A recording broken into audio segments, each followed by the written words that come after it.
Howdly doodly do! Welcome, ladies, gentlemen, and everyone else, to the Words About Games podcast, episode 266. We're not at the 69 yet, but we're going to get there in a couple of 3 weeks' time, ladies and gentlemen. We discuss news and announcements from around the games industry and gaming culture. Joining me to do that is sadly not Amy Kate Alexander because she is very ill.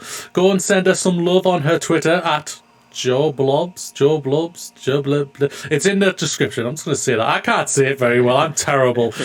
But Jobolo. It makes no sense. I think it's something with D&D. But send her all the love and tell her we hope she feels better soon. But along with me is my capable co-host from the glorious movie show that is now no longer with us because Foxes, we've finally done it. We've taken control. We've cancelled one podcast to take over an already existing podcast. We have done it, mate. At long last. 18 months in the work to finally get it done. I wiggled my way in, and then I got her to wiggle way you in, and then it's here. Finally, at long last. Moody. The power is with us. Moody, we said we would never reveal the plan. You fucked up rule 1 already. I can stop recording, you know? But how are you doing, Foxes? I hope you are well. Yeah, I've been doing all right. We've been a little hit and miss with like some showers that have actually been strong enough that cutting our power out and whatnot. Like we actually had an outage yesterday, but thankfully it's actually clear today. But for the most part, no, been pretty good. Been playing some games. Been playing a couple different a couple games actually. But before I get to mine, how have you been, and what have you been up to? I have been all right. I've chilled most of the week and everything. I've played a couple of games. I finished Death Store last week. Me and Amy, I've been waiting for Amy to finish that game. I believe she has. So we will be getting a review up sometime next week for Death Store. But we also, which has now dropped, Amy dropped our review of Last Stop. Both me and her finished that over the weekend. I'll give you a quick thoughts. I really enjoyed the game, but I won't go into further details of that. Go and check out the video. It's online, youtube.com/wordsaboutgames UK, I believe. Amy will correct me. I'm sure she will and everything like that. But yeah, really played a lot and everything. I've got some games. I've still got to play some games. I can finally talk about it now. I've also been playing Chernobyl Light. The reviews have finally come out for that, so I can start talking about it. I won't go fully into it. I've enjoyed what I've played. The aesthetics of, like, you know me, just alone of, like, from the previous podcast we used to do in the movie podcast, that I love the mythology and the history of Chernobyl, especially as I researched the crap out of it for a college project. And then obviously with the show that came out in 2019, which is still arguably the best thing that came out in entertainment-wise in the last 2 or 3 years, ladies and gentlemen, compared to TV and films, should I say. But like just seeing it, you see Chernobyl and you see it and you're just like, wow. I'll say that. That's all I'll say, because I haven't completed it yet. I'm getting into it, and I will talk about it probably in the next couple of weeks' time and whatnot. But yes, it is like aesthetically for the Chernobyl. I was just like, I don't need to go to Ukraine anymore to have a look at this place if I ever thought I wanted to do it. I think I've got it. It's right there and everything. But what have you been playing, Foxes? I've been actually playing a little bit of that myself. Been enjoying that. I really like not only the way it plays, but its story. Yeah, talking about Chernobyl and like basically, an alternate like version and story and history, obviously, because it's gamified. But like for the most part, it really speaks to me on like my stalker level, just because of like how of a long-term fan that I've been with that. And so it's like when I get that, I get I get some of its aesthetic and a little bit of its ambiance, but it's more of a like an actual like it gives me actually some spoops, and it doesn't even necessarily have to be like a horror game, but like there's quite a few moments where I'm like, Oh, that actually kind of scared me a little bit. Actually, kind of spooked me. You know, a little shiver down my spine. So I yeah, I like a little bit of that kind of feeling that it gave me. But yeah, I like what I've played so far, and I've been playing. I actually today, because it actually dropped today. I got like I think about 2 hours in or something like that of the Ascent. Oh, I want to play that. I want to try that out. I like I like a lot of things about it. I will say that.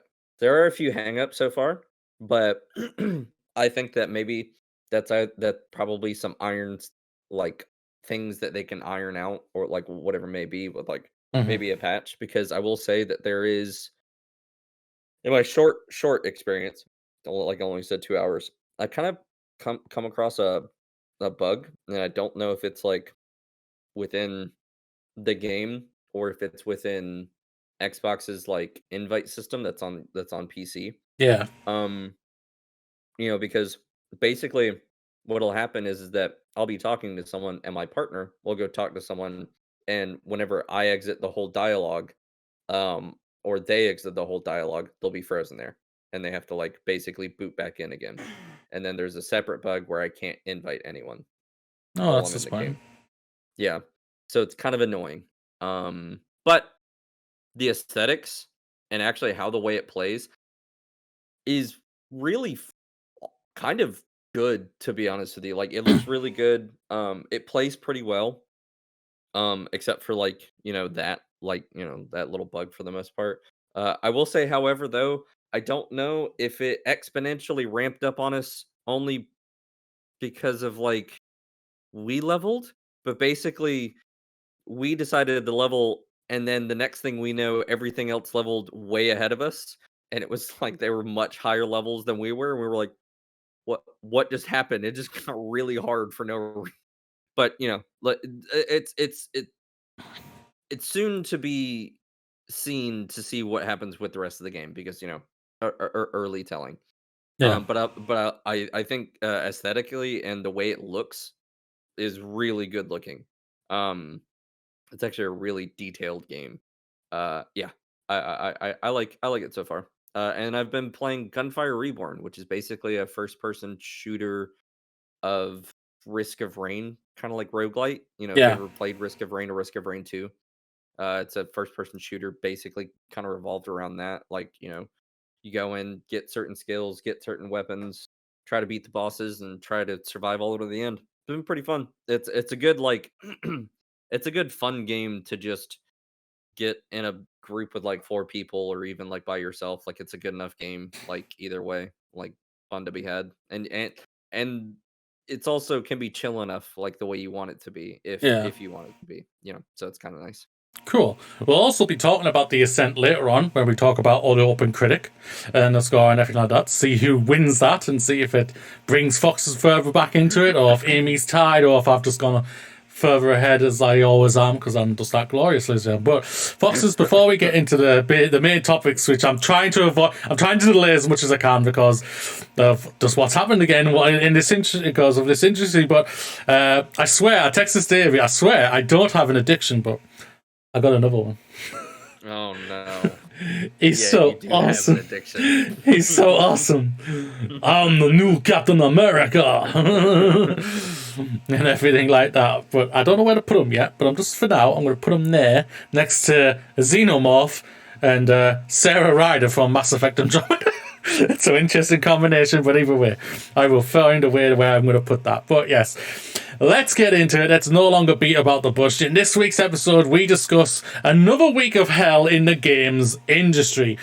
That's as blunt as I can make it. Amy said hell, but I thought I'm going to spice it up a little bit more. Timestamps are in the description below in the video on YouTube. The podcast is also available in audio format on Anchor, Spotify, Apple Podcasts, and Google Podcasts, and many, many more. Go and check them out. Do you want to get into this? Do you want to get started, Foxes? Let's get into this. Let's get into this. Angered Activision Blizzard employees planned walkout, or should I say planned walkout, and they have demands. This is from Patrick Kelpick, I think, Vice from the Vice Waypoint. Um, Workers continue to organize at video game giant and Call of Duty publisher Activision Blizzard.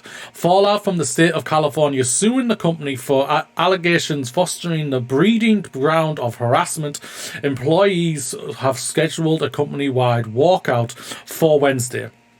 According to a statement released to Waypoint by organizers that day. Quote, as current Activision Blizzard employees read the statement, we are holding a walkout, to call on the executive leadership teams to work with us on the following demands in order to improve conditions for employees at the company, especially women. And in particular, women of colour and transgender women, non-binary people, and other marginalised groups. The walkout let me try that again. The walkout has demands, including ending minority. What's that word? Can you say that for mandatory? Mandatory arbitration. Arbitration, thank you very much. Clauses in employment contracts, a tactic commonly used by big corporations to keep issues quiet, adopting new recruiting, interviewing, hiring, and promotion policies centered around representation at all levels, disclosing compensation, promotion rates, and salary ranges for employees for all genders and ethnics. I'll just say ethnics. I can't spell. I can't read very well. I'm sorry. She put me in charge, ladies and gentlemen. She's the one who can read better.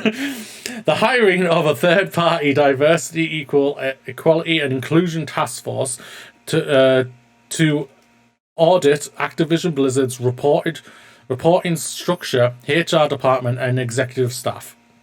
It is an unprecedented to identify how current systems have failed to prevent employee harassment and to propose new solutions to address these issues.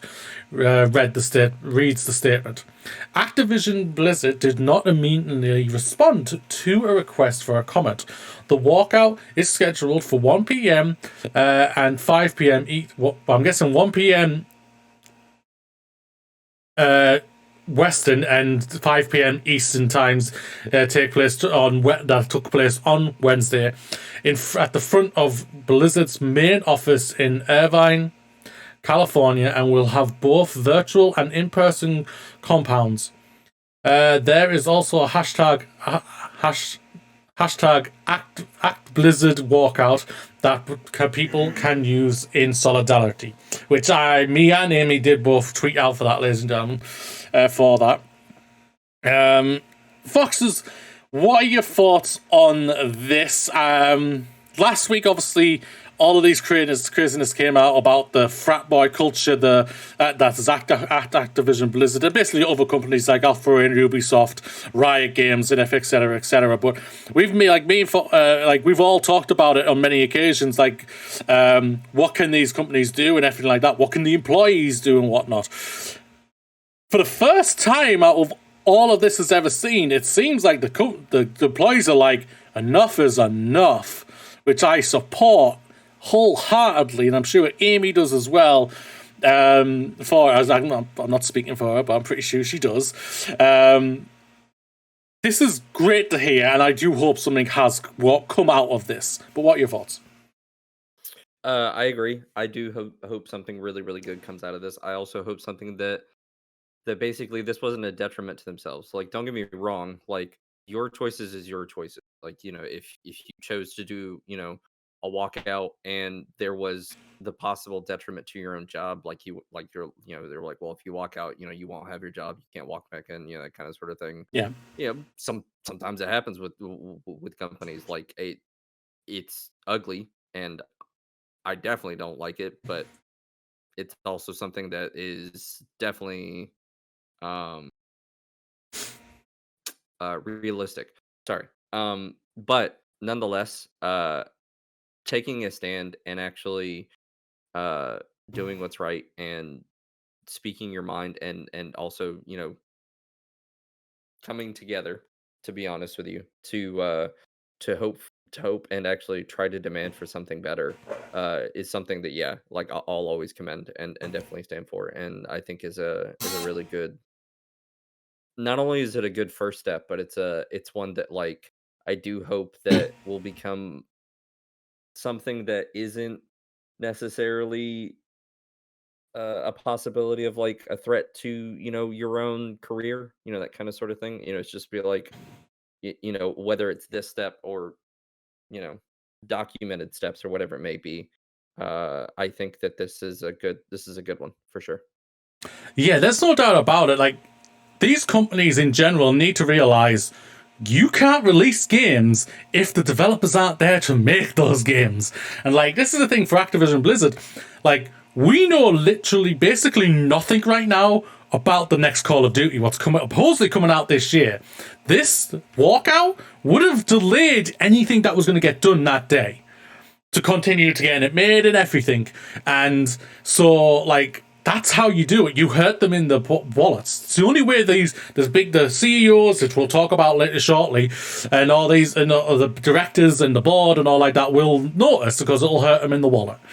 And then yes, everyone is replaceable. But if, like, say they sacked everybody, say you need to go now, it'll take you months to get replacements in time, and you will have to delay your next Call of Duty. You'll have no choice. So you'll have to literally say, okay, we either throw it out in a broken mess or we delay it until next year.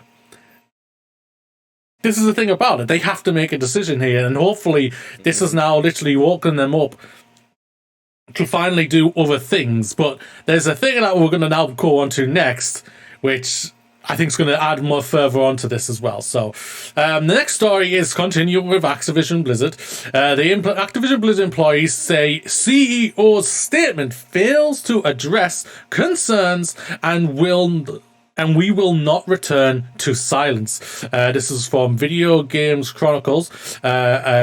Chris Scullion, I think, has wrote this. If I've said your name wrong, I do apologise, sir. Activision Blizzard employees have said its CEO's response to last week's sexual harassment and discrimination lawsuit doesn't address their concerns.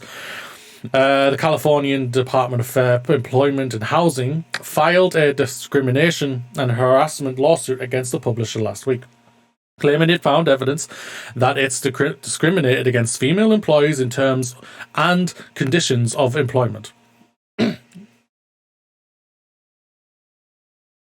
Excuse me, including compensation, assignments, promotions, terminations, constructive discharge, and rehabilitations, and that female employees were subject to sexual harassment. There was also, I don't think it says in here, but there was also, sadly, a person took her own life, which is not stated on this, but I think it's a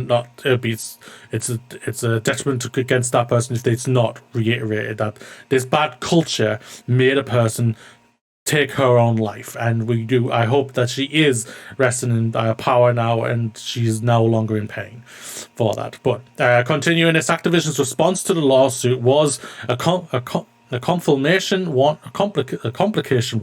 suggesting its plans to fight the case and accusing the DFEH for not engaging with it on what they thought that they were seeing during the investigation. Hours ahead of the Tuesday, hours ahead of the planned staff walkout, CEO Bob Kopek. Dickhead. We'll just say him Dickhead. The CEO, the tosser, sent a letter to all employees and Activision investors site which said, quote, our initial responses to the issues we faced together and to your concerns were quite frankly tone deaf. Apologizing for not providing the right empathy and understanding. Promised swift action, saying law firm Wilmer Hale has been recruited and to conduct a review of the company's policies and prosecute. However, in the response of provided to IGN, employees involved within the walkout have stated that Copec's response doesn't address the demands previously made. Quote, while we are pleased to see that our collective voices, including an open letter with thousands of signatures from current employees, have convinced leadership to change the tone of their communications, their response fails to address critical elements at the heart of the employees' concerns, the statement reads. It goes on to say that Activision Blizzard's response did not address the following demands. 1. The end of forced arbitration of all employees. 2. Worker participation in oversight of hiring and promotion policies. 3. The need for greater pay transparency to ensure equality. And 4. Employee selections of a third party to audit HR and other company processes.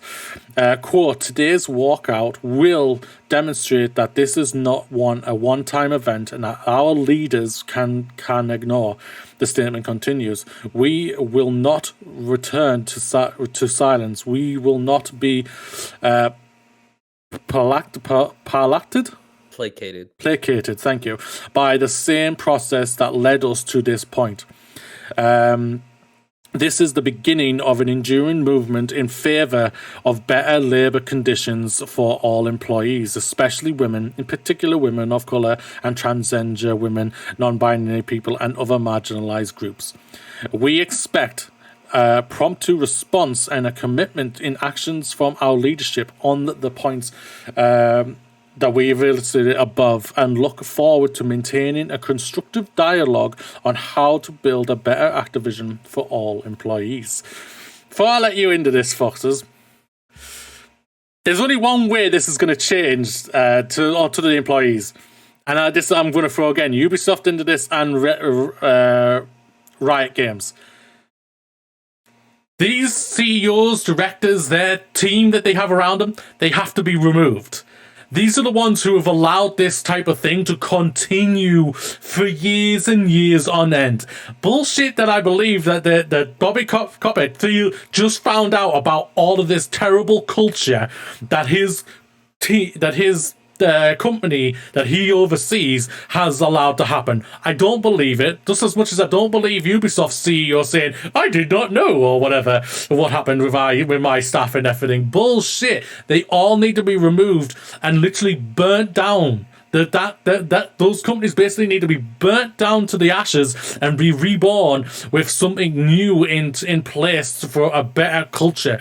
These people cannot continue to be in charge of these decisions because they're the ones who have fostered this type of freaking culture and allowed it to flourish and burn and destroy an industry that I love, Amy loves, and you love. Like, we love video games. We love playing about video games. We don't want to be talking about these things, but we need to be talking about these despicable things that these companies have allowed to happen. So that's how I come for. Like, for me, they have to go. They won't. We know they won't, but they have to go. What are your thoughts on this, Foxes, though? To be honest with you, yeah, I don't think that what your statement was clear and transparent about how, you fucked up and how, you failed and so on and so forth. It's just you said that you're tone deaf. Well, yeah, no shit, to be honest with you. And to be honest, it's also another thing that, like, how you haven't stepped up to the plate to say, yeah, we should have been watching this. We should have been, like, so on and so forth, and actually, we're trying to enact a better, you know, uh, a a better policy now. So and also, making changes to, our staff and so on and so forth. All you've said is like, yeah, we're tone deaf and we're gonna be empathetic and understanding. What are you gonna do about the rest? And you also stating that you want to take out, like, if I'm not mistaken, like, an investigation on the people who investigated you. It's like, did I miss something? I'm sorry. Like, I don't get it. Like, I just don't. Yeah, I think I'll drop the ball hard. Yeah. Like, I'll throw even more shade at yo, Bobby. Where have you been since last week? This didn't come out until this week, mate. What did you do? Take a holiday over the weekend? Thought, I'm going to chill for the weekend and everything like that. I've got all my money and everything like that. It all blew over. Yeah. And I'm glad to see it isn't. That's the thing about it. It's kind of refreshing to see that. Like, we'll go further into it with other stories that we're going to continue to bring up, but like, people are taking notice of it for some weird reason at long last. I hope it does, like, I hope it's like, it does faster into something that we try and stop these companies from being absolute douchebags to the employees and everything. But we'll continue that further on and everything. But yes, fuck Bob Chapek. I don't know, Cockpeck. He's a dick. Oh, quickly, before this, I told Amy this. I couldn't believe this.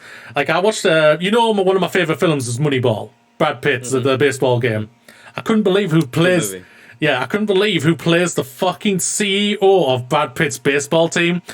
Fucking Bob Cockpick. I couldn't believe it. I was like, what? I was like, wait, I know you. Where do I know that paint, that smug face who's literally saying, no, I can't give you any more money, mate. Like, he knows how to say that all the time. He probably says it once a day. But like... I couldn't believe it. I was like, oh my giddy aunt, that is bloody the CEO of Activision. Oh my god. Couldn't Brad... I was just saying, I know how this film works, but I'm just thinking, Brad, just slap him, Brad Pitt. Slap him. Slap him for me. Let's move on to the next story, which still continues with Activision Blizzard. Activision Blizzard is now working with law firm that specializes in union avoidance amidst abuse allegations. This is from The Gamer by Rihanna Bevan, I think. I'm terrible with saying names, okay? I apologise, Liz. As reported this week, Activision Blizzard's boss, I'm just going to say Activision CEO because I don't want to say his name anymore, has finally addressed the sexual harassment, sexism, racism allegations levied against his company. Kinda, he says. The tone was notably different from the earlier statements, which called the allegations distorted and untrue. The CEO called the company's response so far tone deaf and said the employees, so I appreciate your courage. Every voice matters and we will do better of listening now. No, you won't. Elsewhere in the statement, the CEO mentions that Activision Blizzard will be working with a law firm, Wilman Hale, that we've already just mentioned once today, to conduct a review in the company's policies and processes. However, as spotted by a Twitter user, Wilmer Hale is the same firm hired by Amazon in a bid to prevent its workers from unionizing. As well as past reports of Wilmerhel's work against Amazon's workers' unions, the firm also boasts about its work advising on union awareness and avoidance on its website.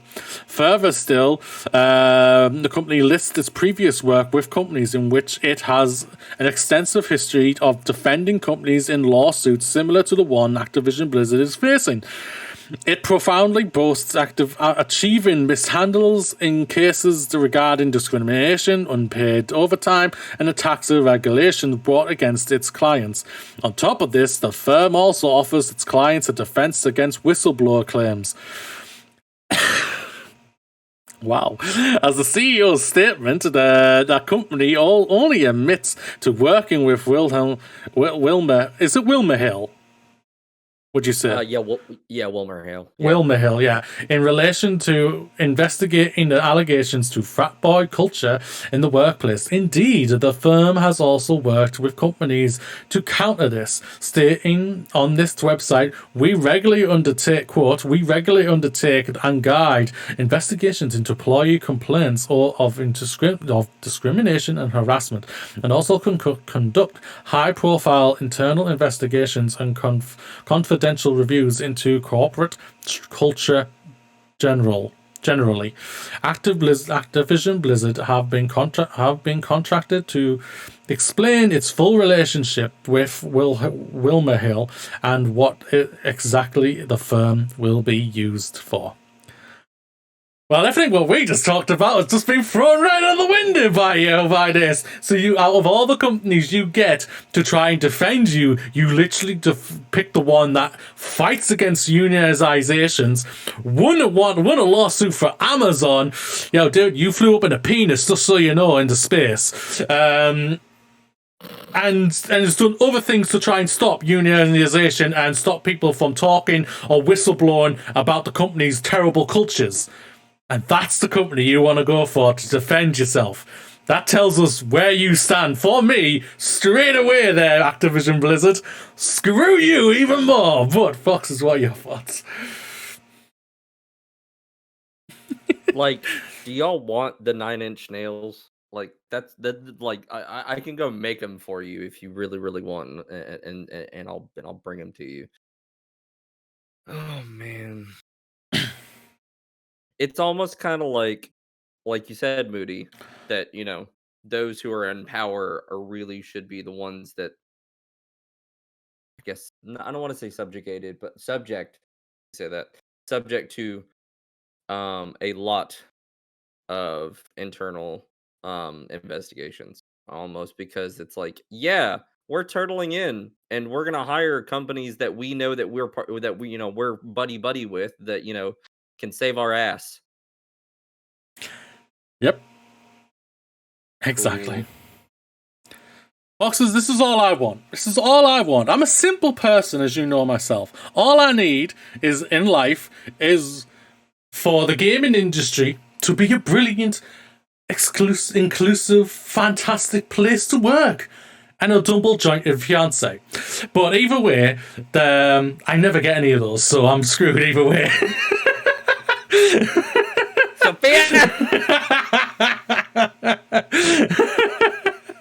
Anyway, shout out to Miro from AEW for that promo, because I had to nick it from him for that awesome promo. But let's continue to the next one, which just makes you just Jesus. Continuing with Activision Blizzard, ladies and gentlemen and everyone.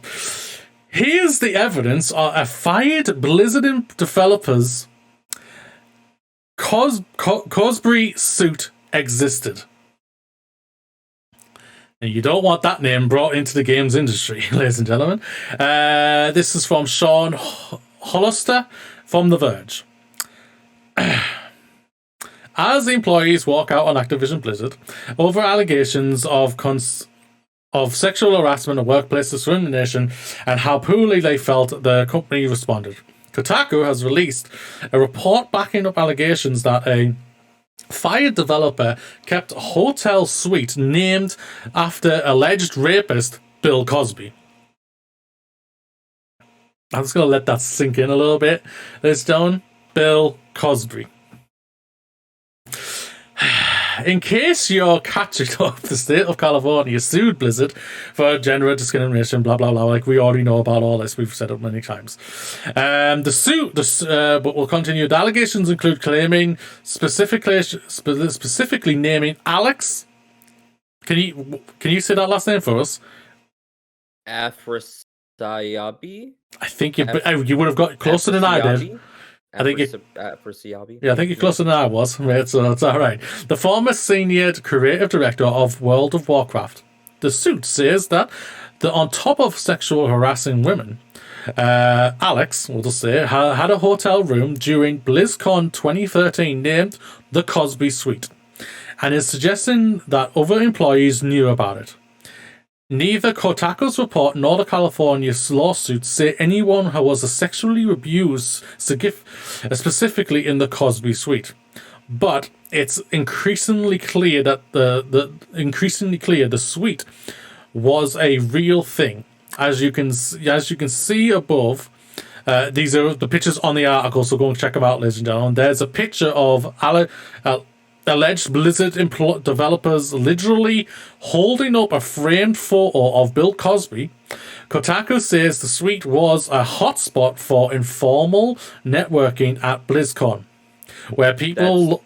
Okay, I need to stop you right there. Go on. That's not what that sounds like. I hope that all of you that are listening, those are alternate words for something that sounds exactly like what it sounds like. When you say informal networking, that means y'all are gonna go have a party. What means drugs, booze, and sex. Probably not in very legal terms either. Informal networking isn't a thing. I'm sorry. Never mind. No, go for it, mate. Continuing, where people looking to make inroads at the company would go to meet and hang out with some of its top designers. One source told Kotaku that the original intent wasn't sexual, saying it was a reference to Cosby's iconic ugly sweaters. But Cosby already faced multiple sexual assault allegations at that time, and other sources apparently understood as a reference to them. Kotaku says it has a Facebook album full of photos from the suite, comments of a sexual nature, screenshots of the alleged chat with several named Blizzard developers, identifying themselves as the BlizzCon Cosby crew. And sources attesting to the existence of the boys' club there. One former Blizzard designer alleged bragging in comments about gathering the hot chicks for the cause. I don't feel great talking about this. It may come back, but I now know how she felt when she was just listening to it. When I hear her say it, I don't feel. I feel terrible, but I can only imagine when she's saying the words. I see how she feels even more now. It's not clear how serious the BlizzCon Cosby crew's statements were intended to be, but Activision Blizzard confirmed to Kotaku that it terminated Alex after it was made aware of the company's allegations last month. That's something the company hadn't previously revealed publicly. I also want to throw out this one little video that was online. I don't know if you saw it, Foxes, of when there were people at BlizzCon. A lady who was asking a question asked, "Can you think of other ways, basically, of instead of over-sexualizing your female characters in World of Warcraft?"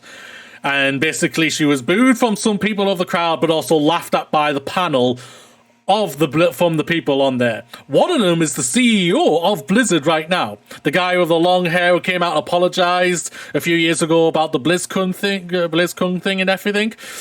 He was part of that, and you could see the disgust on her face. And I hope that that she's okay and everything like that. This is many years ago and everything, but when I saw that video, I was disgusted in myself for it, and I was disgusted for her. That was just disgusted as a male to seeing all this, and I was thinking, come on, guys. Yes, I love sexy women. I don't deny that. Women are beautiful. I've said that many occasions, but you don't have to overly sexualize them. And thankfully, that has started to change in companies, but you still see stupid things like that. But this, just putting freaking Cosby's name on it alone fires red flags straight away. It signal signs straight away saying, keep the fuck away from this, as far as away. It's disgusting. And as again, all these people who are part of this thing at all, you should be fired if you are not, and you should never work in the industry ever again. You are disgusting people, and you should be ashamed of yourself. Go on, Foxes. Let you speak, mate. It's crazy, isn't it? Just Cosby Suite. Come on, like. I mean, it's also one of those things that he's Cosby's had so many allegations against him for the stuff that he went to jail for, prison, technically, I guess. And yeah, everyone could there's plenty of people who are like, well, his big allegations didn't start in 2014. So what does this tell you? It's just you weren't studying Cosby then when you were before 2014 pretty hard then, were you? Because he's had these kind of reports reported on him, but not come to light and actually be damning. Yeah. Yes, sure, but still doesn't fucking excuse definitely anything before then. Yeah, that doesn't matter. don't get me wrong. Networking is a real thing to actually work for your company and whatnot. But when It's you're at a important. I won't deny that. yes, Yeah. but when you're there for BlizzCon and it's informal networking and you state it that way, it's like, okay, yeah, we're gonna go talk, we're gonna go party a little bit, so on and so forth. Like alcohol is obviously, if you're of age, then perfectly legal, whatnot. Sex, obviously, so on and so forth. But like, it's all too obvious that when you say that you want to go to the Cosby Suite and you're inviting all these people, and some of them wouldn't even necessarily have like any kind of networking relationship. It's just more so for employees, like possible future employees, and then everything else that follows. It's just like, okay, you could scream it's for the iconic ugly sweaters all you want, but those are usually saved for Christmas. Let's be honest. Anyways, I know I'm going on a little bit of a tangent here. Go on a tangent. It's just not good. Like, and like, in all honesty, well, it's good that it's exposed, and it's good that he's gone, and those who are a part of it, it's good that they're exposing them. It's bad that this happened, but I'm glad it's actually out in the air, so it can be like, hey, these people decide to say these things, and also do this thing. And here's a picture, by the way. Exactly. Oh, there's a picture of them like on a bed, holding a Cosby picture, smiling their asses off and everything. It's disgusting. It's creepy as hell. Again, I'll just reiterate. I hope these people do not have a job in the industry anymore, and I hope they never get a job in this industry ever again. Most of those people, I believe, were like high execs and everything like that, so they've probably got their money and everything like that, and everything. So just piss off, just go. We don't want you anymore. But hopefully, there's some evidence out there to freaking throw you in jail and lock the key and throw it away and everything. Lock the key, lock the door, and throw away the key. I'll get there eventually, but yeah, it's just Look, I think it was like a couple of weeks ago, I think, before you fully came on, Fox's, not it was a couple of months ago, like the seeing all these things just absolutely broke me. Like, this is an industry that I left, a terrible industry in the hospitality industry that has this type of culture in it.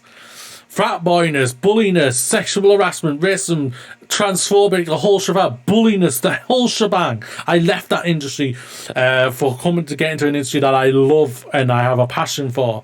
And to see that there's this it's in this industry, and I know I'm sounding like, oh, you're obviously clueless and you weren't realising, I heard all the things and everything like that, but I didn't realise it was this widespread. And I think, and no offence, you didn't really hear about it for in the movie industry until it came out years ago. Nobody knew it. There was hints, there was suggestions, but nobody knew until everybody came out and called out the shit. And it's the same thing that happened with obviously Ubisoft and all the other ones that came out, that they had their Me Too movement. The games industry had their Me Too movement last year, and basically, I think this is just the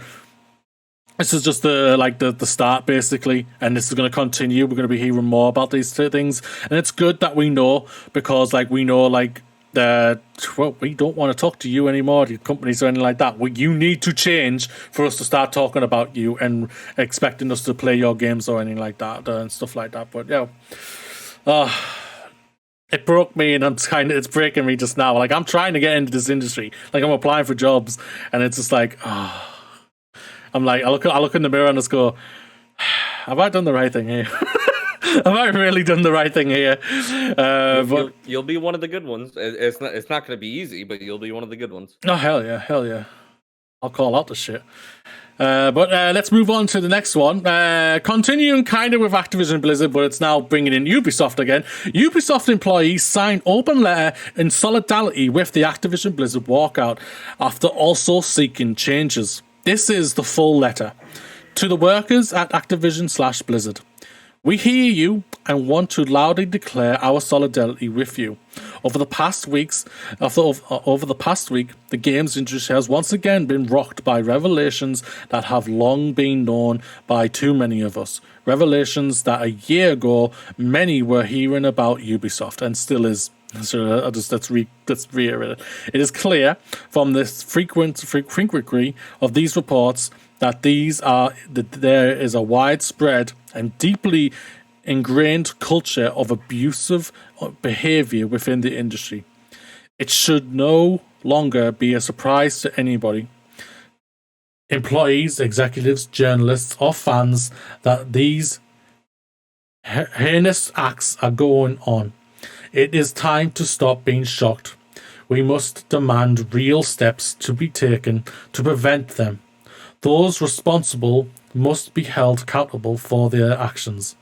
We believe you. We stand with you and support you. The management at Ubisoft, we, the undersigned, have... Let me try that again. To the management at Ubisoft, we, the undersigned, have had enough. It has been over a year since the first revelations of systematic discrimination, harassment, and bullying within Ubisoft came out.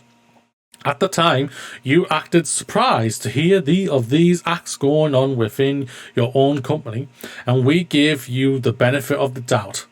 However, we have seen nothing more than a year of kind words, empty promises, and an inability or unwillingness to remove known offenders.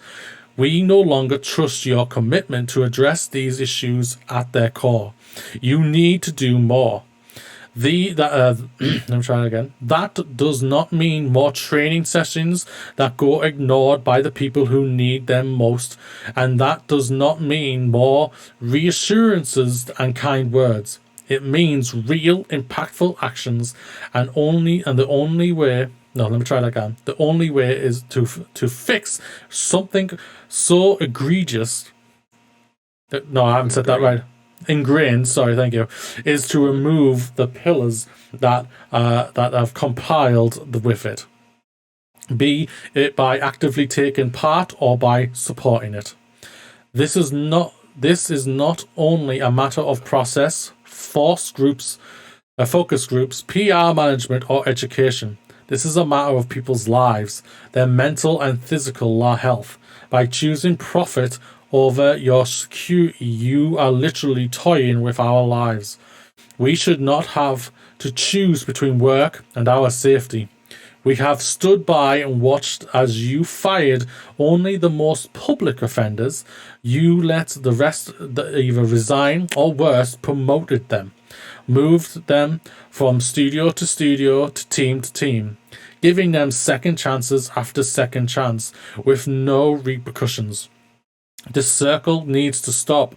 We, the collective employees of Ubisoft, demand a seat at the table when it comes to deciding how to move forward from here. The offenders need to be removed from the company, along with those who were complicit in or willfully ignored the actions of others.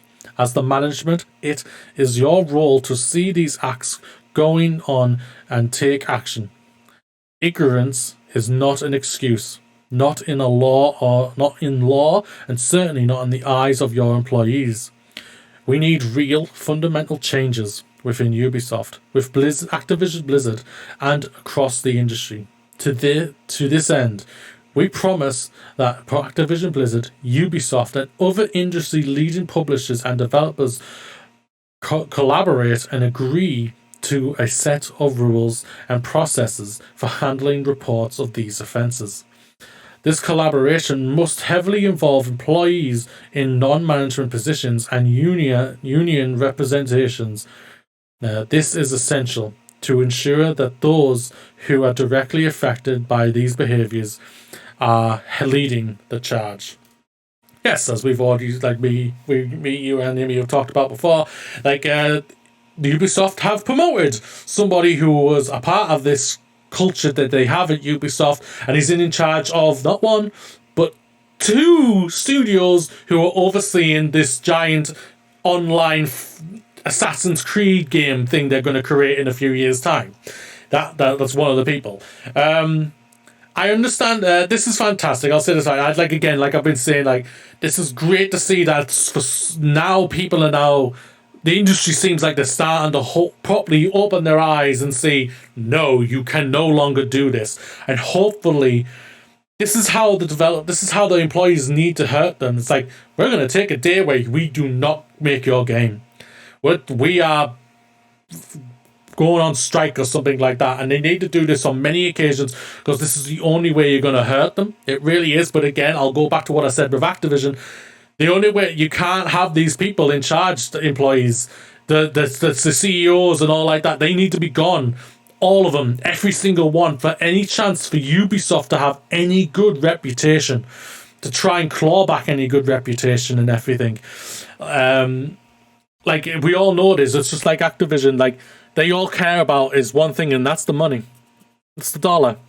It's the dollar sound when they see that big number, when they see it, and they don't care that the people are overworked, getting harassed or anything like that. But hopefully, this type of thing will start truly coming together and everything. And I think, like, I know that it's a difficult process. I don't know what the process is to properly do this type of thing, but I really do think it might be time to literally start looking to unionize.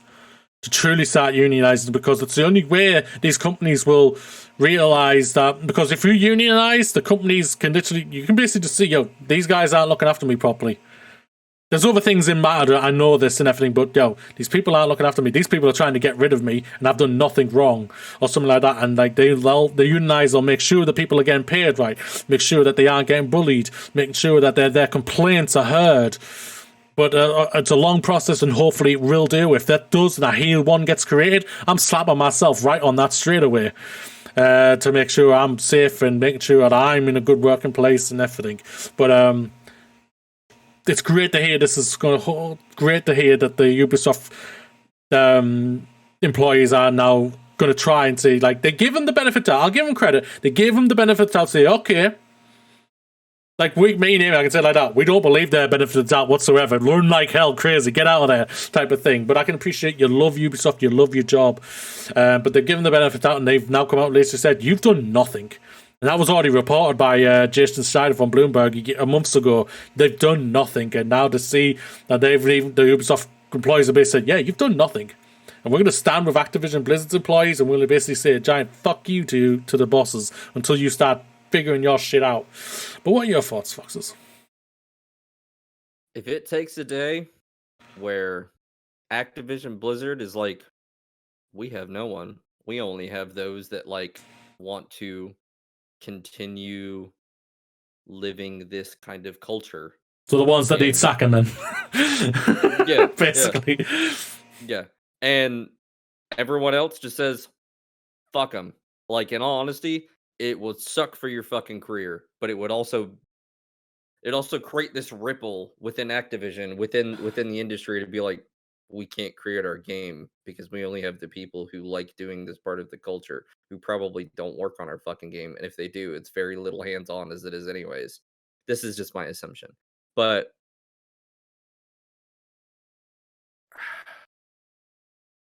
because it's been going on for so long, and they decide that not only to promote people or just to say, hey, we're tone deaf, or just to turtle in and try to protect their own ass. It's just like, at this point, like, I agree with it, with every one of these people that, hey, we're gonna hurt you, where it actually hurts, in your wallet. What would the overall drastic change to actually hurt their wallet is to actually have them be like, are we a company anymore because everyone else walked out? Facts. I mean, don't get me wrong, yes, that is detrimental and in the most harmful way for just about everybody in that way. But if it does harm those who need it most, and don't get me wrong, I'm not one for harm and physical harm. That's not what I'm saying. Yeah. I am saying that financial harm. Sometimes some shit just needs to happen. I mean, and I realize I'm speaking very like revolutionizing, and that's not what I'm saying. I'm saying, just like what Moody's saying, unionizing. Stick it to them where it hurts, and actually like make them change. They only do these things because they know they can get away with it right now. If the developers and the employees unionized and finally got something sorted, like say, I don't know what it is to go into this process to try and create something. I don't know it. I will look into it further down the line and everything. But like, if it something like that, that's the only way they'll back off. That's the only way they'll maybe start paying attention. But at the same time, like I say, I'll still say again, you need to sack the big guys. Get rid of all of them, because it's the only way they're going to get this culture is going to get out of this industry and everything. I hope that there are people in power enough to like actually help the ones who do want the company to succeed and actually do well, and actually have in mind that they have help from some source, whatever, maybe outside, inside, that actually does, go in there and be like, look, you're one of the problems. You're done. You're donezo. Get out of here. Go to jail. Whatever the fuck. Yeah. Yeah. Like I do hope that this kind of message does reach out to someone else or other groups and other companies. And one thing that we'll actually be talking about here in a second, that actually recognize it and help them. Speaking of that, Foxes, great segue there. Gaming outlets halt Activision Blizzard coverage. Brendan Sinclair from gamesindustry.biz has written, multiple gaming outlets have said they will at least temporarily stop covering Activision Blizzard in games in light of a discrimination and harassment lawsuit against the publisher and its various responses to it. The gamer editor-in-chief, Kirk McCain, I think, McKean, maybe, announced his decision on Twitter, saying, quote, "We're going to stop covering Activision and Blizzard games until there's some real change and that this gaslighting bollocks ends." I love how he says that. Respect. "We'll cover the ongoing news regarding the current story, but we won't cover their games." End quote. The gaslighting bollocks was a reference to the quote tweeted explicit from an internal email sent to Activision Blizzard staff by Executive Vice President for Corporate Affairs Fran Townsend, who joined the company in March. Oh, yeah. Quote, "A recent filed lawsuit presented a distorted and untrue picture of our company, including factual, incorrect, old, and out-of-context stories. Some from more than a decade ago," Townsend wrote, adding, "We cannot let egregious actions of others and a truly meritless and irresponsible lawsuit damage our culture of respect and equal opportunity for all employees." End quote. Premier Games followed suit shortly after, but extended its coverage decision to include Ubisoft, which had numerous scandals last year, and saw its Singapore studio current culture called into question by Kotaku's report last week. Quote, "In light of recent reports regarding allegations of sexual harassment and discrimination at Activision, Blizzard, and Ubisoft, Premier Games is putting a hard pause on coverage of all Activision, Blizzard, and Ubisoft content until further notice," the site said. Game Explained, is it that? Yeah, Game Explain. Yeah. Was the third outlet to publicize such a coverage decision, saying it, quote, "In light of the horrific sexual harassment allegations brought against Activision Blizzard, we are suspending any and all coverage of Activision Blizzard games for the remainder of the year, and perhaps indefinitely, until the work culture has been demonized." Demonstrably. That's a word and a half. To say improved. To get rid of that one, to say is significantly improved. That's an easy word for me to say. But that's basically what he said. I'm just going to say about goddamn time. Where are you, IGN? Where are you, GameSpot? Where are you, Eurogamer? Where are you, Game Informer? Where are you, Kinda Funny Games?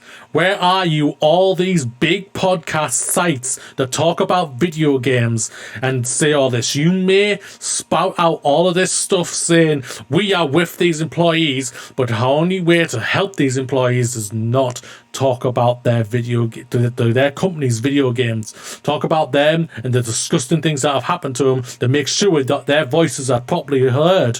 But their games should not be talked about right now. And I will confirm for both me and Amy, for this podcast, we will no longer be talking about their video games at all. Ubisoft's, Activision Blizzard's, Riot Games, and any other company who has a sexual harassment or done any crap towards their employees, I'll put on notice right now. Rockstar, Rocksteady, Naughty Dog, your crunch culture needs to stop. And you need to sort that out. We love your games, but you need to sort out your goddamn crunch culture, because that hurts your employees as well. And those are just the three I can think off the top of my head. I'm sure there's many, many more. All of those are on notice. We won't be, like, when it comes to when I reveal the dates, like the games coming out later this week, when it comes to an Activision game or a Ubisoft game and a Riot game or any of those other companies' games, we won't be mentioning them at all. At all. We will talk if there's a good thing that comes out. That's when we'll talk about it. Like these things are actually happening. They've done these. They've done this and like that. That's the only time we will talk about it on this podcast from now often, because these companies do not deserve. Yes, we are a nobody podcast. But we are happy and proud of the people who listen to this podcast, and we will always be proud of that. But damn, these other companies that I shouted out there need to do this as well. I'm sorry, but you need to do this. Your crap of being silent of this is crap. IGN, you had all this thing about the thing what was happening earlier this year about the bombing of I can't remember where it was. It was Israel. And they put up a thing saying we support this, and yet the Indian one or their other company in that region says no, we support the ones who are bombing the companies and everything like that. And like the IGN one in the US had their thing taken down, and we had to feel sorry for them. I was thinking, I admit that I said it.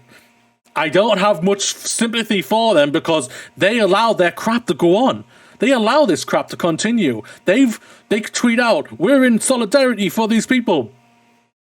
I don't see it on your podcasts. I don't see it on when you're reviewing their games or anything like that. Like, seriously, like, where is it? Shout out one though, Joseph Moran and Kyle Stevenson over at the Trophy Room, the PlayStation podcast by the players for the players, who are doing this as well. They are joining with us to not support Activision or Blizzard or Ubisoft games or anything like that. They will no longer talk about them, except cover the crappy, terrible things like what we're talking about now. But I'm glad to finally see this is finally starting to happen, but it's incredibly disappointing to see that it's not the big ones. What are your thoughts, Foxes? Yeah, in all honesty, good on Prima Games. Like, I mean, don't get me wrong, they're still covering Ubisoft, and they really shouldn't, because I mean, it's all too obvious that they've had too much of this exact same bullshit going on with them, and so they really should be like, all right, yeah, Ubisoft games too. But in all honesty, while I am giving credit to Prima, I have to give it to Kirk McCond and saying, the gaslighting bollocks ends. Like, in all honesty, power to you, man. That was a good one. And to be honest with you, I'm with you. Like, Hell yeah. in all honesty. And let's be honest, you should probably stop covering Ubisoft too. Not gonna tell you business, but just for a heads up. And also the whole thing with the vice president saying, incorrect, old, out of okay, you stated three different things, which is incorrect, old, and out of context stories. Okay, one is like basically saying, yeah, none of this actually exists. None of this, no, everything you said is a lie. And one of them saying old. Okay, well, now you're saying exists, but now it's old. And then now you're saying, oh, it's out of context. You need to talk to the right people. Yeah. So we're now basically going back on it and saying, yeah, no, this actually exists, and you need to talk to the right people. But some of it is old, and some of it does exist. But yeah, like I said, do you want me to start making the 9 Inch Nails for you? Because in all honesty, go ahead and keep digging, because that's where you need to be. Like that's only like a small quote from her thing that she put out. Like there's a love part like this. She says, "This isn't the company that I've known for years." You've only been there since March. Mm-hmm. You've been there since March. You've been there 5 months. 5 fucking months. How would you know what this company is like? Like don't get me wrong. It's okay to be like to want to take the right stand and be defensive for the right thing. But this isn't one of those things. Like, you're not defending the right thing. Yeah, exactly. Well, one final time. Like, I'll just say one final time. Now, this is also like not only at the big companies who haven't said anything. This is also at the podcasters who haven't said anything. That's big or small. The ones who get the codes and everything, who don't want to ruin their little connections that they have, so they don't get their games early, and so they might have to pay for games and everything like that. You're in that position because of these guys. Remember that these developers, these employees, because of the games they make, they need you just as much as you need them. And if they're not in a good place, you should be supporting them. And I'm calling you all out who haven't said a single thing, and you know who you are. Yeah. I actually really hope that in due time, and hopefully it'll be very quickly, but in due time, that other, like, podcasts, like whether it's even like, not the top A tier ones, it's all the ones that, you get to go on YouTube and you get like a dime a dozen or whatever, that they actually are like, nah, we're done covering your shit. We're good. And then sparks I mean, it doesn't necessarily have to be that for that to be the spark, but just carries on this wave of just being like, yeah, we're not covering your shit. You know why? Because you don't deserve it. We have morals. And to be honest with you, yeah. And I'll go on YouTube and all these podcasts, all these like esports gaming sites or whatever the fuck, like, we're not covering Overwatch, we're not covering fucking Warzone, we're not we ain't covering any of it. Guess what we're covering today? Death's Door. Among Us, Death's Door, and Fallout, guys. That's what we're going to say. All right, cool. Fall Guys, not Fallout. What? Yeah, because they don't have a great culture either, Bethesda. Hopefully it's getting better because they're now bought by Microsoft and everything, but their culture is a little bit pain in the arse as well. But yes, again, shout out to these companies, but also like the ones who haven't mentioned Ubisoft. Get around to that, okay? Ubisoft are also part of this, Riot Games as well. But I'm just glad to see, like, it's like, no offense, like Ubisoft and Activision, I would say just about Activision, I guess, because they've been company longer. Yeah, that's the only thing I can think of. And maybe have the nostalgia compared to what Ubisoft have, I guess. But like Ubisoft are just as big as Activision Blizzard, and their thing came out last year.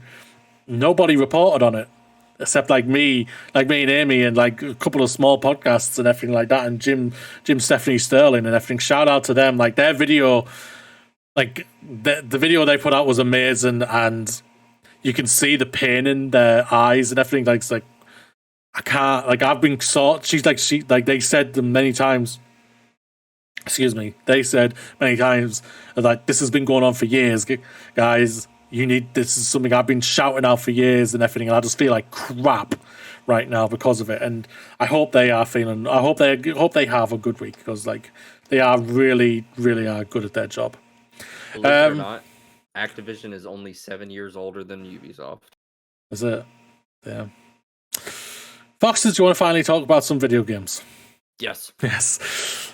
An hour and 9 minutes in, basically. Again, before we get into it, these are important stories, ladies and gentlemen, and everyone. This is why these were the main stories throughout all. This is an incredibly important issue going on in the industry, and if you can help in any way, like for me, I'll just say it on my part and everything. Don't buy their games. They don't deserve your money. And the only way to help the employees, the developers who create these games, is to not buy the game. Because at the end of the day, that's the only way their culture their higher ups culture will change, because they'll realize, oh no, I don't have as much money as I did this year. No, and everything. But Let's get on to the NPD for June 2021 breakdown. The top 10 best-selling games of June 2021 are: number 1, Ratchet & Clank Rift Apart. Number 2, Call of Duty Black Ops Cold War. Number 3, Mario Golf Super Rush. Number 4, MLB The Show 21. Number 5, Scarlet Nexus. Number 6, Resident Evil Village. Number 7, Mario Kart 8. Number 8, number 8. That really put me off. Number 7, Mario Kart 8. Number 8, this is like number 8, Minecraft. Number 9, Spider-Man's Miles Morales. And number 10, Mortal Kombat 11. Congratulations to all the games except one of them. You know who it is. for landing in the top 10 and everything. I'm really happy for Ratchet & Clank because we reviewed it a few weeks ago. Both Amy and Joseph did. They both love the game. Think it's a great game. It's a great sell for PlayStation and everything. Mario Kart Golf, even though I hear not the greatest thing about it, it's a Mario Kart game. It's a Mario game, guys. Along with, and it's a Nintendo game. And they push it. But well done to all of them. Shout out to Miles Morales again. Jeez, that's still going. Shout out to that. But what are your thoughts on this, Foxes? It's disgusting that one is still so high up on the list, but good job to the rest of these 9. Shout out to that. Let's get on to the top 10 best-selling games year to date. Number 1, you know what it is. I'm just going to say, you know what it is. I'm going to, in honor of my Xbox and me, it's Call of Duty. Number 2, Resident Evil Village. Number 3, MLB The Show 21. Number 4, Super Mario 3D World. Number 5, Spider-Man Miles Morales. Number 6, Monster Hunter Rise. Number 7, Mario Kart 8. Number 8, another company's game. They're making it a giant online game. It's called Assassin's Creed Valhalla, which sucked, I won't lie. Number 9, Outriders, and number 10, Minecraft. Congrats to these 8. Yes, congrats to these 8. Fuck those 2. Seriously. But shout out to Monster Rise. I've loved playing that. It's such a good game. Yeah. Haven't played it a lot lately because there's so many games out right now.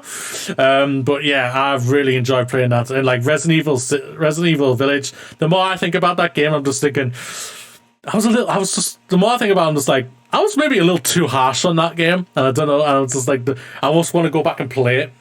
I haven't beaten it yet, and don't get me wrong, like I could have just force fed myself, everything that's a part of this game.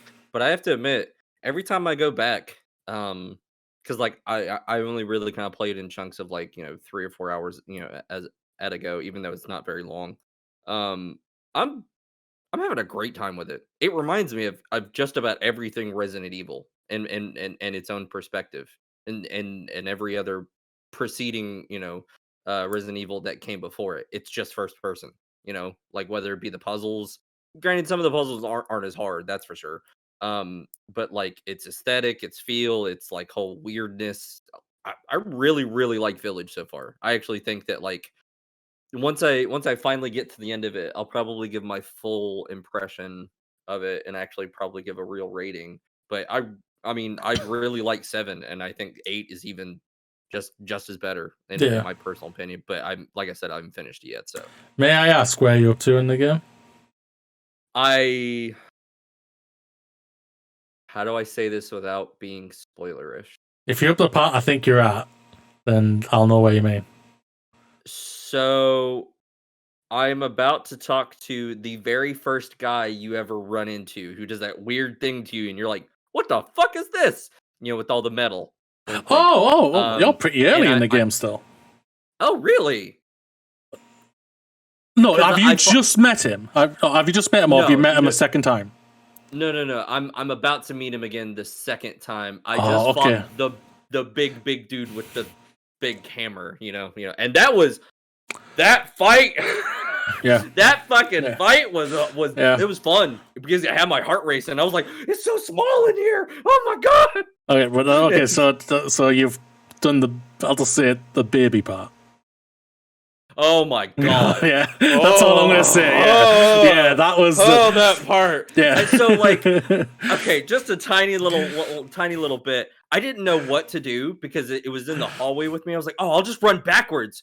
and like it won't like hopefully won't follow me in the room that seems like safe. No. And then it killed me. You know, it did the thing where it all the way down, and I was like, "Oh, this is gross." The thing is, you go down, you see it. It's terrible. Yeah, I was just like, "What is this? This is disgusting." I really enjoyed that part. I was like, that's what I'm saying. Like, hats off to him for like everything that I've experienced. Like, I was like, this is a really good game. I actually thoroughly enjoy it. But sorry. Village. No, you don't have to apologize whatsoever. That part. When I did that part, I literally after finishing that part, I literally texted Amy saying, "I'm now booking a vasectomy."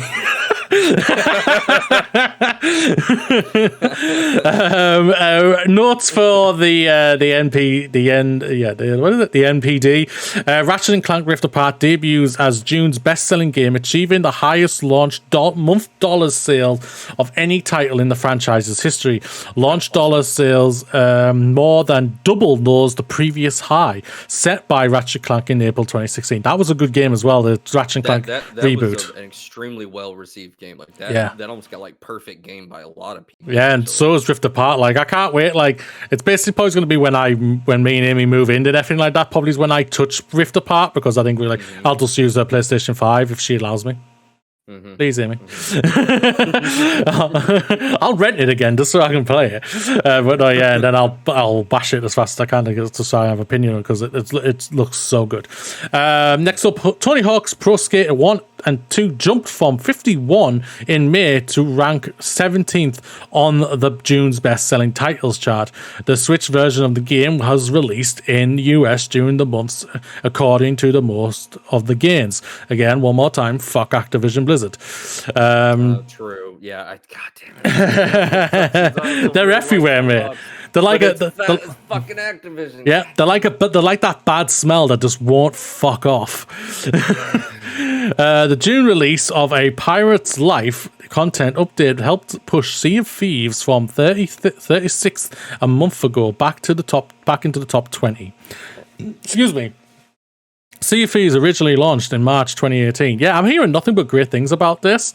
I tried their Pirates of the Caribbean little thing. That was kind of fun. It was that's the Pirate's Life. I would have liked to have more, but I liked what I played. Yeah.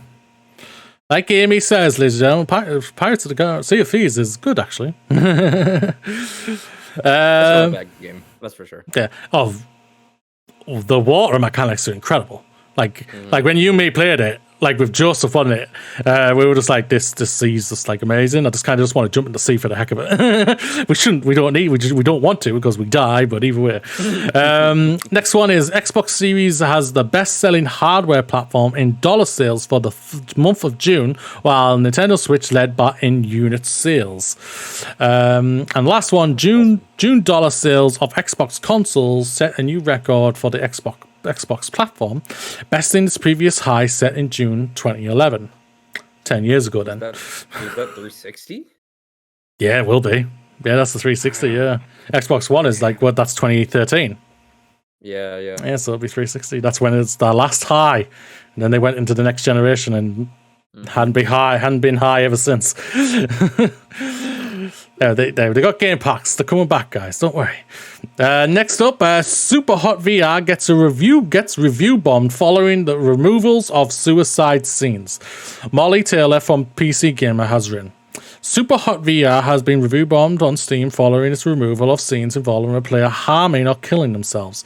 One now removed scene involved the player motioning the controller like a gun in order to shoot themselves, while another scene had the player jumping off a high-rise building.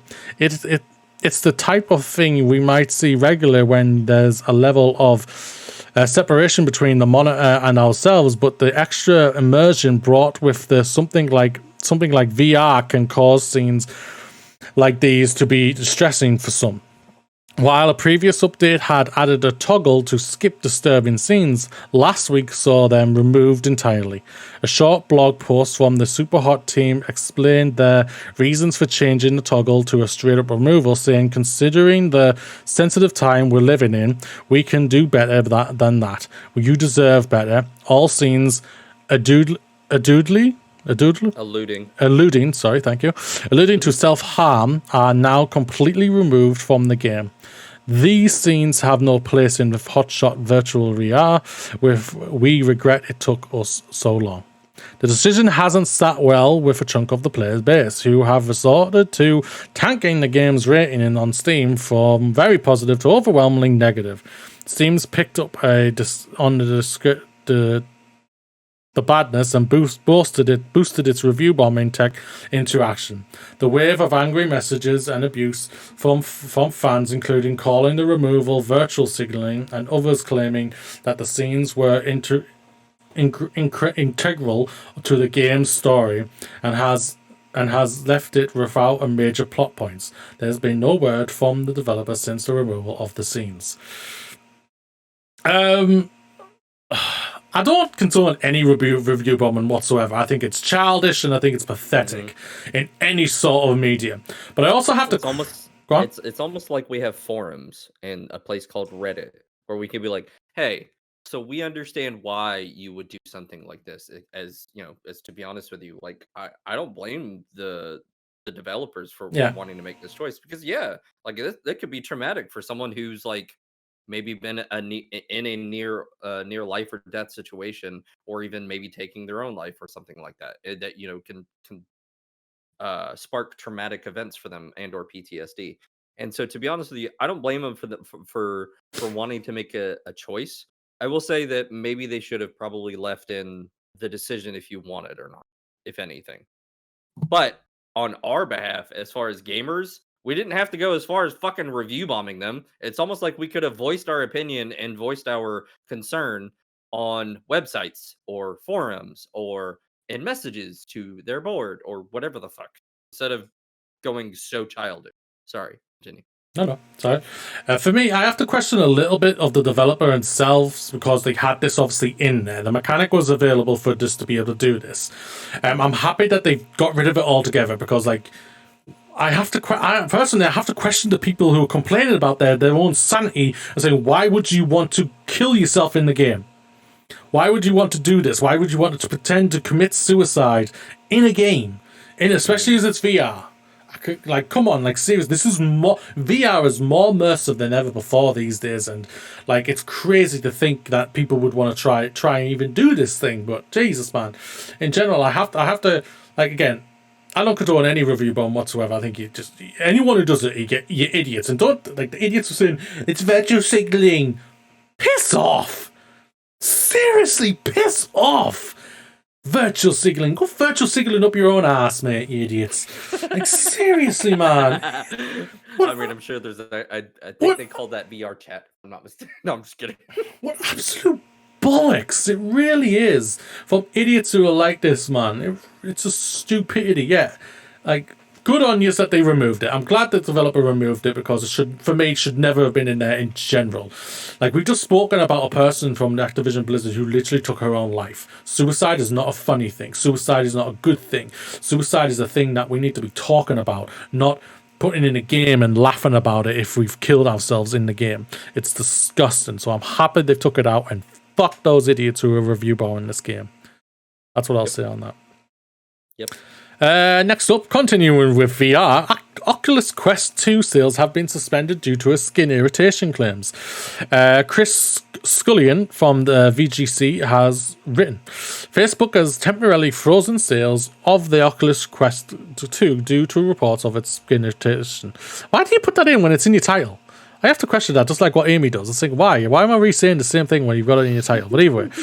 But I also have to question Amy, why do you leave this in at the same time? You could just, like, tweak it. But either way, in the blog post of the official technology at Facebook website, head of Facebook Reality Labs Andrew Busworth explained that because a small percentage of Quest 2 customers have reported a skin irritation while using the foam facial interface that comes with the headset, the decision has been made to recall it. Oculus has already been aware of the claims. A note on the official Oculus blog earlier this year explained that around 0.01% of customers have been reporting a skin irritation occurring where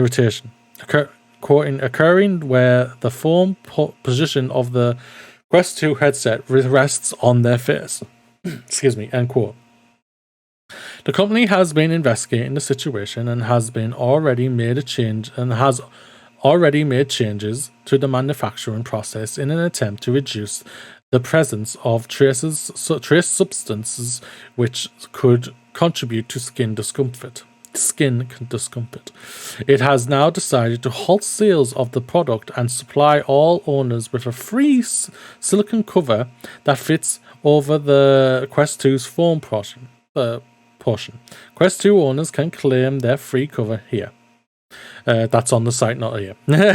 Quote, today we've introduced a new silicone cover for all customers globally, including as part of the joint voluntary recall of the Quest 2 removal foam facial interface with the US Consumption Product Safety Commission, bloody hell, and Health Canada, Facebook state, end quote.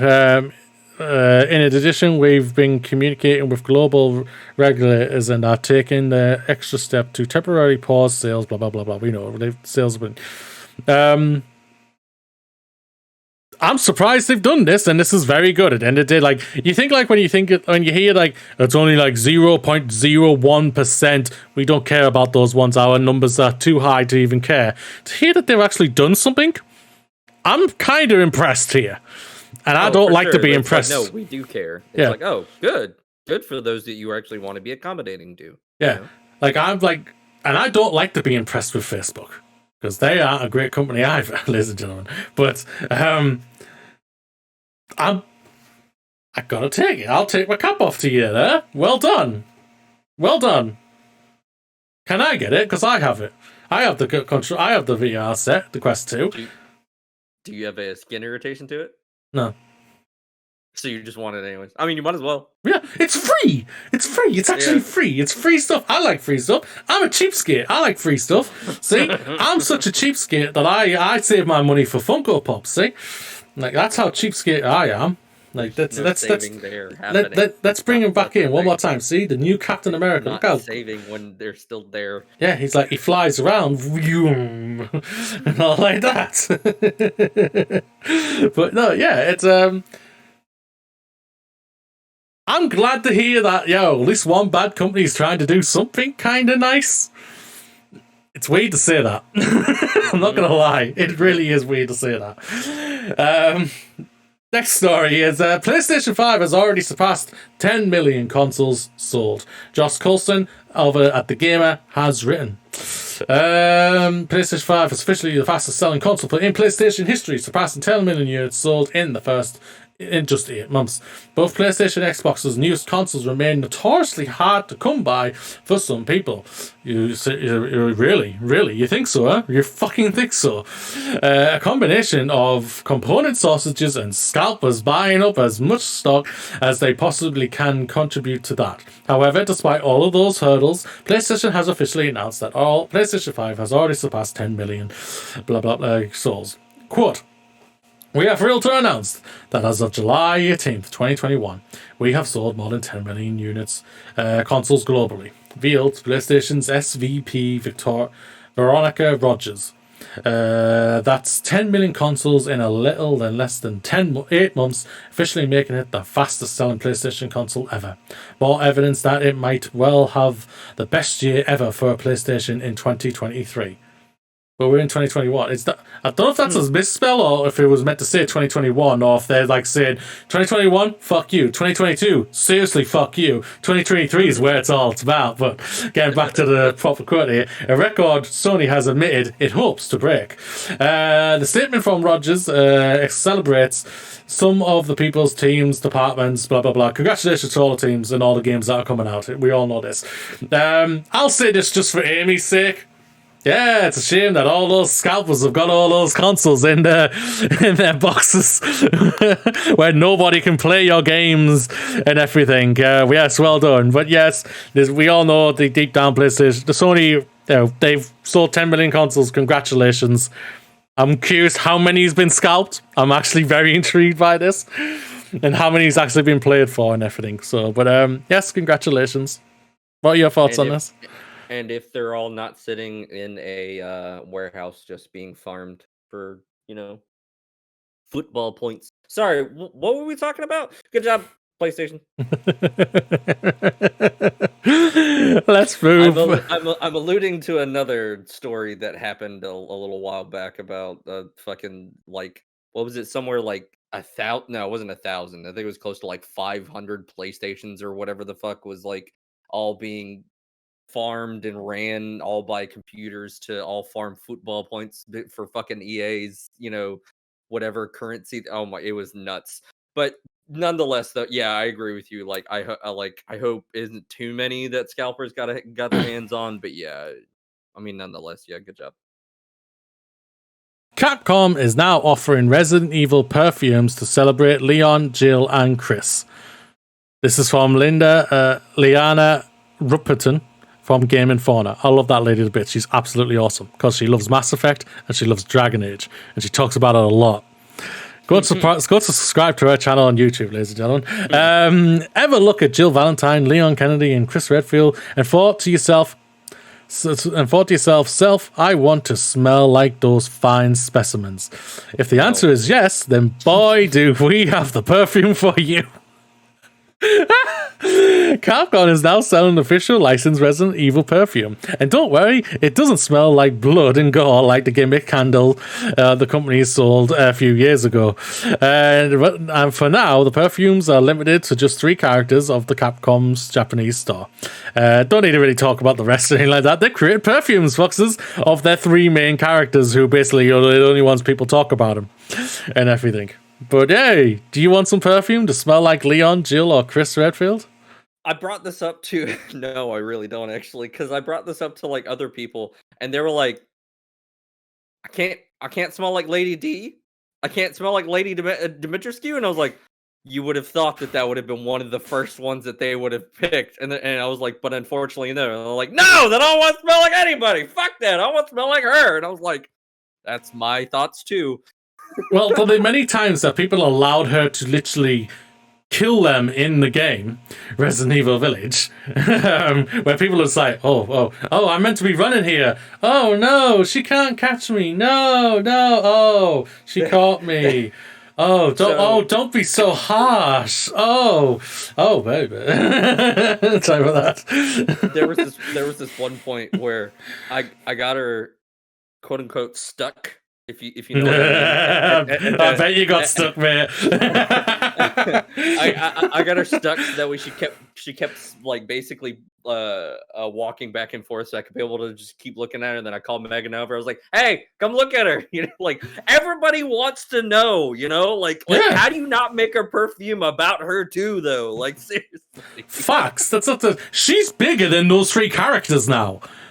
That's how important this character is. She's Resident bigger. Evil is back on the map because of Lady Dimitrescu. Yes. Let's be honest. Yes. That big ass booty that everyone fell in love with is more important and more popular than Leon Kennedy and Claire and Chris Redfield. I'm sorry to the hardcorers. Our good friend MC Fixer. I'm sorry, dude, but that is the facts. They came for her, not for Ethan, and definitely not Chris Redfield. I will say one thing, just another. I'm actually kind of surprised. Like, okay, it's not surprising that they picked, Leon and Jill because obviously, remake of 3 and 2, remake of 2. Yeah. Obviously, I'm a little like. I guess I kind of understand Chris Redfield because he's in 8 a little bit, but in all honesty, I also don't understand it because. Even like Lady Dimitrescu, she's even way more popular than him in the game to me personally so far from what I played. And 2, like I'm kind of surprised it's not like Ethan or somebody like that. Like no one likes Ethan at all, man.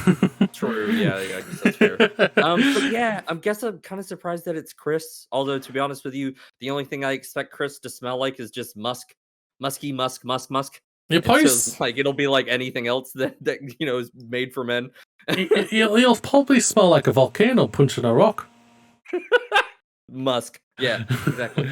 Musk and ash. Ash, yeah, smell like that. Yeah. Also, I just wanted to clarify. Yes, I know I said Chris and Claire Redfield. I meant Jill Valentine, Leon Kennedy, and Chris Redfield.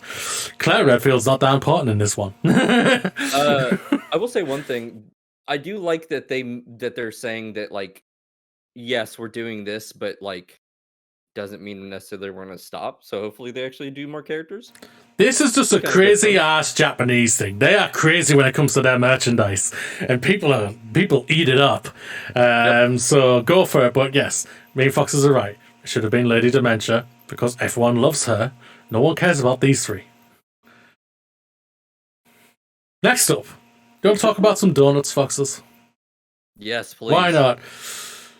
Krispy Kreme, is it Krispy Kreme? Yep. Krispy Kreme. Krispy Kreme is selling Xbox donuts. I think that's all I need to say. I think I'm gonna go literally down the street to my Krispy Kreme and go get one of these. It's called the Nexus Level, apparently, and it is dipping in icing and decorated with Xbox Nexus design. A single donut will be priced at £2.10. Apparently, that's around $3 for you. Or a dozen will be about £15, basically, just rounded up in $20 for you. Bucks for a dozen? Well, I mean, then again, it is. That's like a big ass box, isn't it? It's like it's a dozen. Yeah, it's long. It's a lot of them. So yeah. I can't get them because none of them are vegan. And I'm trying to lose, so it'll kill me probably.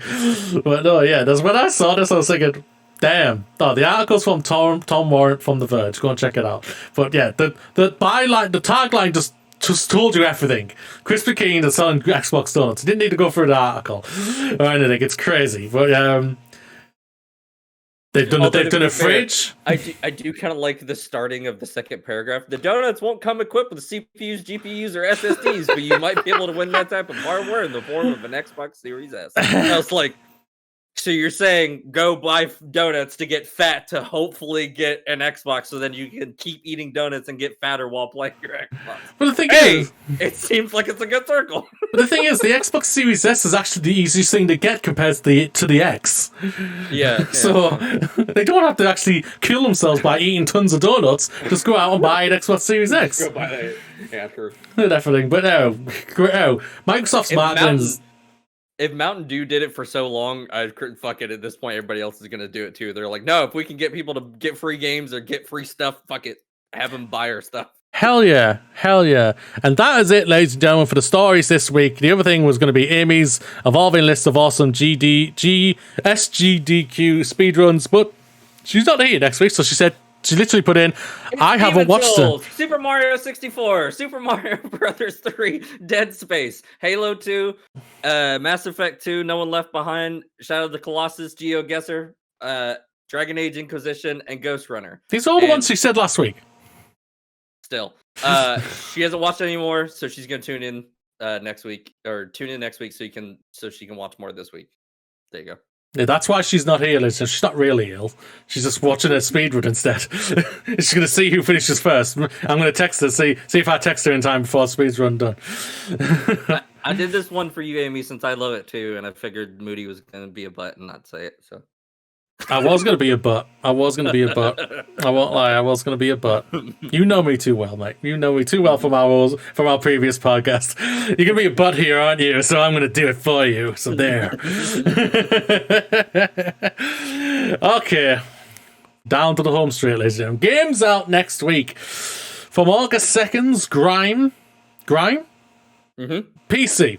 Destroy, absorb, and grow. Grime is a fast and unforgiving action-adventure RPG in which you crush your foes with living weapons and that mutate form and function, and then consume their remains with a black hole to strengthen your vessel as you break apart a world of anatomical horror and intrigue. Yeah, you anatomical horror and intrigue. Yeah, you're right. That was pretty close. This sounds really cool, actually. I haven't heard about this. I'm going to check this out. It sounds creepy, I won't lie. You know what else is on August 2nd, ladies and gentlemen? My birthday. It's my birthday next week, folks. Nothing's good coming out. No, sorry, never. Fuck you. August 3rd. Here Comes Nico. PC, Here Comes Nico is a cozy 3D platformer from tired people. No, for tired people. I thought it said from tired people for Serena. Thinking, damn, those poor bastards. I hope you weren't crunching too much, but no, for tired people.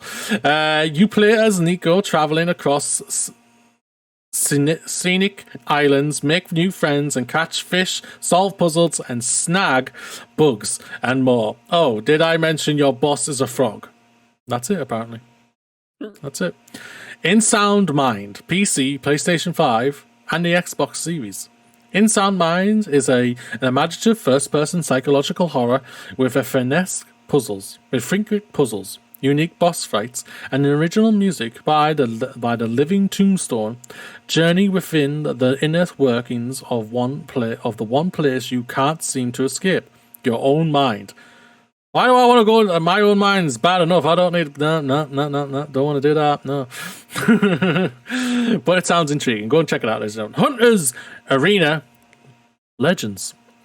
PC, the PlayStations, and PlayStation Plus, apparently. So if you have PlayStation Plus, you're going to get it for free, quote unquote free. Hunter's Arena is a 30-player PvP and a PvE combat-based battle royale set in the ancient Asia? I'm guessing it's meant to be saying, is it? Yeah. I think it is, yeah. Survive and become the deadliest hunter in the world of Hunter's Arena. Okay, August 4th, 2D and PopD PC. A cosmic turbulence caused by 2D platformer and a top-down puzzle dimensions to merge. Switch between 2D and Top D, and their unique perspectives to overcome hard-as-nails challenges, solve mind-melting puzzles, and defeat huge bosses. Oh, and there's a co-op mode. I just see how they did that, the little cute thing, 2D and Top D. Get it? 2D and Top D. That's the two things. So you're 2D at one part and you're top down on the other part. That's a cute little way to do the name. I like that. It's only on PC, guys. August 5th, Jupiter Hell. PC. Jupiter Hell is a turn-based shooter from the depths of cosmic hell, built on a classic roguelike framework updated with a modern 3D graphics. Rip and tear zombies, demons, and heavy metal monstrosities with chain guns and chainsaws like chests with shotguns. That sounds right up your fucking alley, Foxes. I'm going to say that right now. I mean, they said the best line, rip and tear. I mean, that's all you need. And I was like, all right, well, you sold. I thought you were going to say chain guns and chainsaws. I mean, both, to be fair. That's fair, yeah. Dodgeball Academia. PC, PlayStation, Xbox, and Switch. Dodgeball Academia is a sports RPG game featuring rookie dodgeball students Ota, join Ota, and an electric cast of characters as an eccentric cast of characters as they train to dominate on and off the court of the academia. The only thing that's important though is, do they know the 5Ds, Foxes? That's the important. So. Do they know the 5Ds, which I'm not looking up at all? Do they know what the 5Ds are? Do they know the dodge, duck, dip, dive, and dodge? Put it one more time. That's the only important thing that's about this game is can they do the 5Ds? And that's it for the games out this week, ladies and gentlemen. Not as many as compared to last week. Amy was nice to me. How nice is that of her? Very nice. Now it's time for OpenCritic head-to-head. Last week here, ladies and gentlemen, we took the risk of what we thought the critic rating for The Ascent would be. At the time of recording, it is at a 74. Foxes thought it would get an 82. I thought it would get a 76. And Amy thought she would get an 80. I was expecting Fox to say, wait, you're bullshitting there, but because he's not even looking. No, I said it would get an 80, and Amy said she would get a 76. So Amy gets 1 point. So that puts the current scores to Amy 12, me 12, Fox's 6, Keith 10, and 2 draws. Amy's finally brought her back. She was like, I think, what, 3 or 4 points up behind me a while back, and now she's like, I think she's got the last few games lately, I think, of late. So she's done pretty well for herself. She's getting there. She's getting there. For this week's ladies and gentlemen game, it is In Sound Mind. Amy has told me what she's going to guess, and that is a 77 for In Sound Mind. Foxes, where do you think In Sound Mind will land on the OpenCritic scale?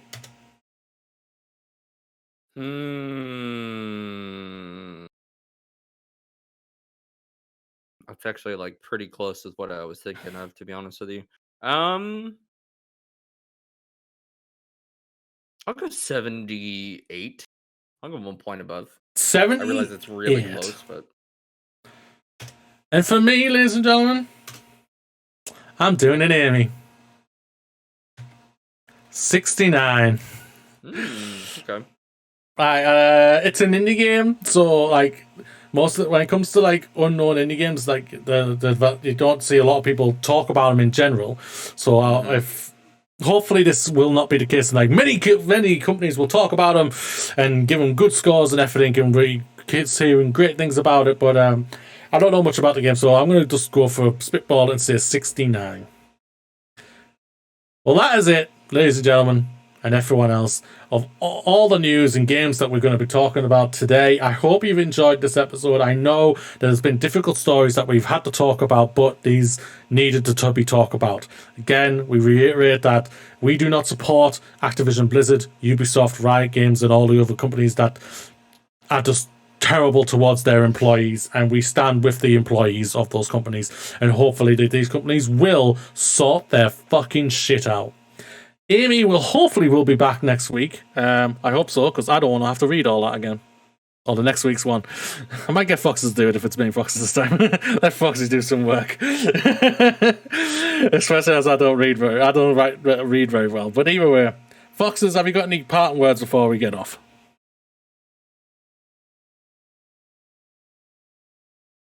Stop doing your bullshit. That's fair. That is fair. Bye, everybody. Have a great week and have a great weekend. So long. Bye. Bye.